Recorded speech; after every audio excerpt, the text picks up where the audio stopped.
So when I was younger, I have a lot of people that I thought of as mentors. They would never know that they were a mentor of mine. And all I would do is I would ask them one question. So I wouldn't go to famous people, but I might go to a normal, kind of high-powered exec in finance or something and say like, hey, I was wondering, I saw you did this deal over here. I was wondering why you chose to invest in that company versus this company. If you had time for a one-sentence reply, that'd be amazing. And they might reply me one sentence, maybe 1 out of 10 people would.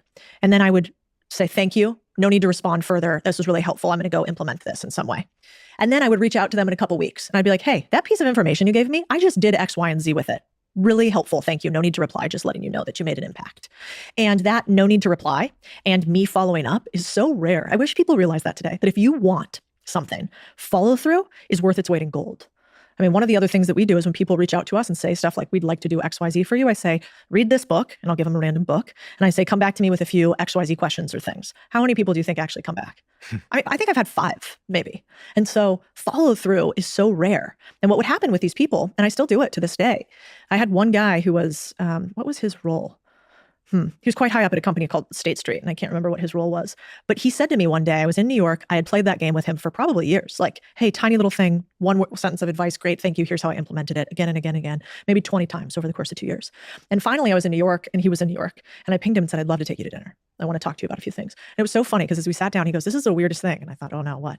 And he said, I don't really know you, but I feel invested in your success. And I was like, I know you do. Because I'm dripping on you for 2 years, showing you that a tiny little action, which felt like nothing to you, actually made a material impact on my life. And most people don't get to feel that way.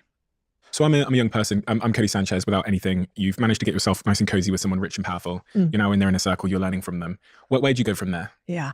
Well, the first thing that I would do is, if you look back at my resume, I think I stayed at most jobs for like 1.5 years, 2 years max, until I was at one called First Trust, where I was there for 5 years because I had ownership in the business and I felt like I had skin in the game. I had control of my outcome. But before then, I really only stayed in jobs about 1.5 years. The second that they told me I couldn't progress anymore or I couldn't have an option to make more money, I left. And so in my opinion, the young generation does have it right that you should not stay at a job for 20 years unless that job continues to allow you to earn more and to learn more. So the second I wasn't earning more and the second I didn't feel like I could learn more exponentially, I left.